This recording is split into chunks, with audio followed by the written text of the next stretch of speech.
Enggak, namanya hidup apa mati? Pas kejat-kejat itu. Hidup. Cara Imam Malik itu hidup. Ya sudah, kalau hidup disembelih ya halal. Karena misalnya nanti kalau nggak disembelih, matinya kan 2 menit lagi. Gara-gara disembelih mati sekarang. Tetap penyebab kematian itu nyembelih. Penyembelihan ini sebab kematian. Tapi kalau Imam Syafi'i enggak, cara berpikir wes nemen, paling roh besok kaget langsung mati. Kalau gitu berarti kamu nyembelih barang mati. Jadi fikih itu kadang unik. Makanya ketika ngitung fikih itu unik. Orang keluar mani wajib apa? Mandi kan? Terus Imam Syafi'i ditanya, kenapa kalau orang lahir kelahiran juga harus mandi? Namanya nifas. Fa innal walada waliyun munakidun. Ya, anak ya mani yang menggumpal. Bedanya apa anak dengan mani itu? Jadi fikih itu kadang lucu. Di rumah-rumah tenan juga lucu. Keluar mani wajib mandi. Berarti kalau keluar anak ya wajib mandi karena hakikatnya anak adalah mani yang mengkristal. Terus usia orang jadi dosen macam-macam itu kan hakikatnya mani. Itu fikih. Nah terus ditanya, kenapa kalau lahir langsung mati tidak wajib disolati? Ya jawabannya Mas Syafi'i lucu. Di mana-mana sholat itu nyolati mayit. Yang namanya mayit itu pernah hidup terus mati. Kalau itu tidak mayit ya sudah. Jadi nah iya kan disebut sholat mayit. Yang namanya mayit itu apa? Pernah hidup. Nah ini kan tidak pernah hidup. Maka ya sudah seperti itu. Jadi nggak khilaf itu nggak mungkin. Nah kalau qit'atul lahmin, kalau hanya potongan daging, mungkin wah itu tidak manusia karena qit'atul lahmin. Sekarang pertanyaannya, kalau sudah berbentuk manusia, meskipun tidak pernah hidup, nah ini mulai perdebatan karena melihat tidak pernah hidup itu nggak memenuhi syarat, tapi melihat ini sudah suratu adamiyin, bentuknya sudah. Nah kira-kira gitu perdebatan fikih. Makanya dulu awal mula zaman sahabat itu sudah debat. Masyhur kan Nabi ada kontingen ke Bani Quraidah. Ya kalau kira-kira saya minta Pak Rektor kamu jangan kalau ke Malang jangan sholat asar kecuali sampai Tuban. Sebelum Tuban ternyata matahari mau tenggelam. Terus Pak Rektor milih wah sudah sholat di Bulu. Padahal belum Tuban. Padahal saya bilang jangan sholat asar kecuali di Tuban. Yang Pak Haris enggak, tetap sholat di Tuban meskipun matahari sudah tenggelam. Karena Nabi menyebut Tuban. Singkat cerita, zaman itu kan Bani Quraidah. La tusolliyanal asra illa fi Bani Quraidah. Kalian semua jangan sholat asar kecuali sampai Bani Quraidah. Ternyata di tengah perjalanan matahari sudah mau tenggelam, kira-kira kurang 2 menit atau 3 menit. Sahabat-sahabat, sudah kita sholat asar di sini. Kalau sampai sana pasti sudah tenggelam, separuh sholat. Yang separuh enggak, kata Nabi harus di Bani Quraidah. Ya sudah nunggu di Bani Quraidah meskipun matahari sudah tenggelam. Singkat cerita dua kelompok ini matur, ya Rasulullah kita ngalami ini perdebatan gini-gini. Di semua riwayat di hadis-hadis sahih disebut falam yu'annif wahidan minhuma. Nabi tidak menyalahkan salah satunya atau enggak menyalahkan dua-duanya. Itu bahasa Indonesia juga ribet, yang benar gimana itu? Enggak menyalahkan salah satunya apa enggak menyalahkan dua-duanya? Gimana bahasa benernya? Salah satunya itu dua-duanya. Ya. Enggak, kalau bahasa Indonesia tidak menyalahkan kedua-duanya. Kedua-duanya apa salah satunya yang benar? Kedua-duanya. Kedua-duanya. Bahasa Indonesia itu ya kadang ruwet ya. Orang pinter kayak Pak Habibie itu namanya ya orang luar biasa. Nanti sekolahnya orang-orang idiot itu ya sekolahan luar biasa. Orang pinter banget bahasa Indonesianya ya luar biasa. Kalau sekolah untuk orang-orang yang idiot juga luar biasa. Jadi kalau dipuji luar biasa itu gak jelas ini luar biasa ya. Gak jelas kadang bahasa kita ini kadang gak jelas. Nah itu gak menyalahkan dua-duanya apa salah satunya? Keduanya, tidak menyalahkan kedua-duanya. Misalnya dibahasakan nggak menyalahkan salah satunya, benar apa salah? Benar, benar ya sudah benar semua. Jadi itu bukti bahwa ijtihad itu boleh. Saya ulang lagi, bukti bahwa ijtihad itu boleh. Padahal ini jelas yang satu harus sholat asar, padahal matahari sudah tenggelam. Makanya diantara fikih unik itu begini, saya ulang lagi fikih unik. Saya menyaksikan betul ketika ada orang tanya Mbah Mun saya ini Kopassus, kadang latihan itu sampai waktu zuhur habis, saya harus bagaimana?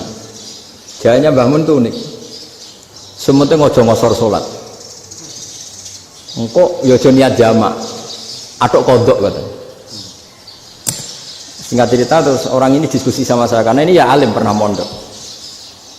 Kenapa kosor tidak boleh? Karena kosor itu ekstrim, merubah bentuk sholat dari 4 menjadi 2. Maka alasannya harus jelas. Harus jelas itu orang yang latihan di Kopassus itu kan dia sudah berasrama di situ. Berarti dia sudah tidak musafir karena asramanya di situ, sudah mukim.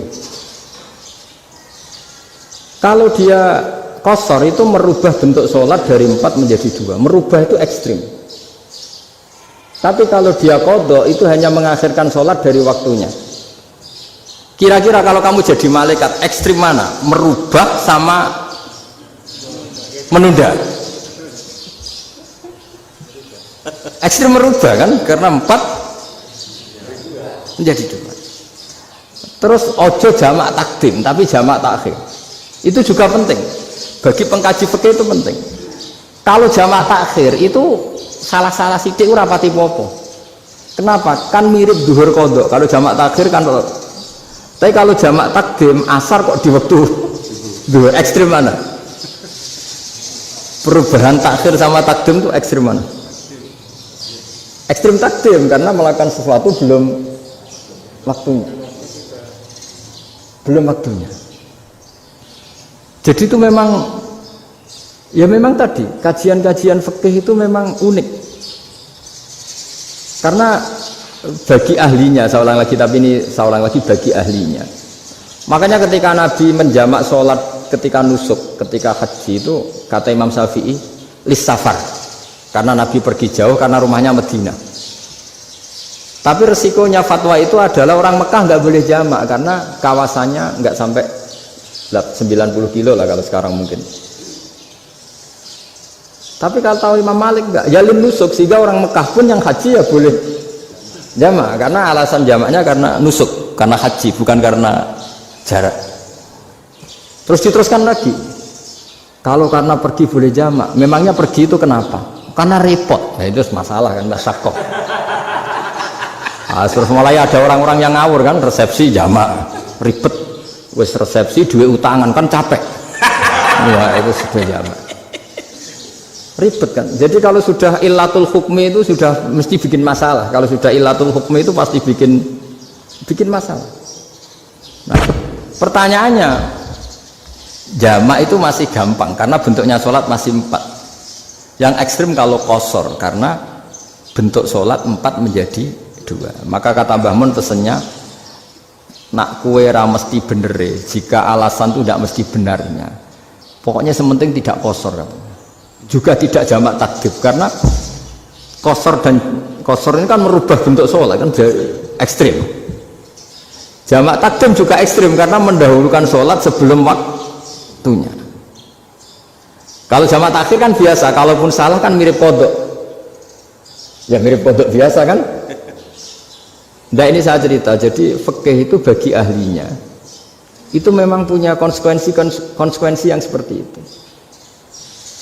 Makanya pertanyaannya misalnya bagaimana hukumnya penyembelihan lewat mesin? Ya ribet kan. Bagaimana nyembelih dari apa ini? Belakang. Saya baca di kitab-kitab nyembelih dari belakang itu ya hukumnya tetap boleh asal apa itu kulkum dan mari itu terpotong. Tapi pertanyaannya, jangan-jangan ayamnya sudah kaget dulu karena uratnya ini. Makanya perlu ditanya ahli medis, setelah uratnya tercabut ini jangan-jangan sudah berstatus mati. Kan potensi ketika dipotong dari sini potensi sudah berstatus mati. Makanya nah kalau misalnya menyembelih dengan dibaca itu langsung mati juga. Itu tetap ada dohtoh, kalau dalam bahasa fikih dohtoh. Dia terkaget begitu ada dohtoh karena nggak bisa bernafas terus mati. Berarti kelangsungannya bangkai. Jadi orang yang pengkaji fikih itu ya seperti itu, memang itu yang ditekuni. Tapi kita sebagai orang awam ya tadi, nak sing kecelakaan itu wedhus, ayam jago ngeman, tapi nak pitik cilik ikhlas.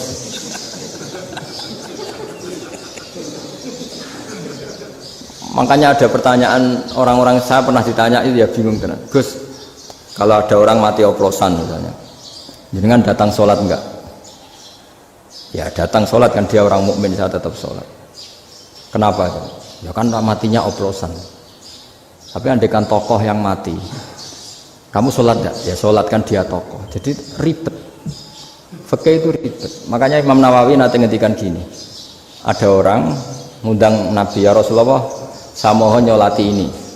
Nabi tanya, punya utang enggak? Punya. Nabi, saya enggak mau nyolati mayit yang punya utang. Terus ada sahabat datang, ya Rasulullah, utang itu tak ambil alih kami. Berarti dia sudah tidak punya utang. Terus Nabi kerso nyolati. Pertanyaannya, utang itu hal yang boleh. Saya ulangi, utang itu hal yang boleh. Tapi kenapa Nabi se ekstrim itu? Tapi ketika Nabi mau kondur itu ngendikan gini, ini PR bagi UMM, ini PR. Nabi sebelum kondur bilang gini, sallu ala sahibikum. Jong saya tidak nyolati ini, tapi tolong ini disolati.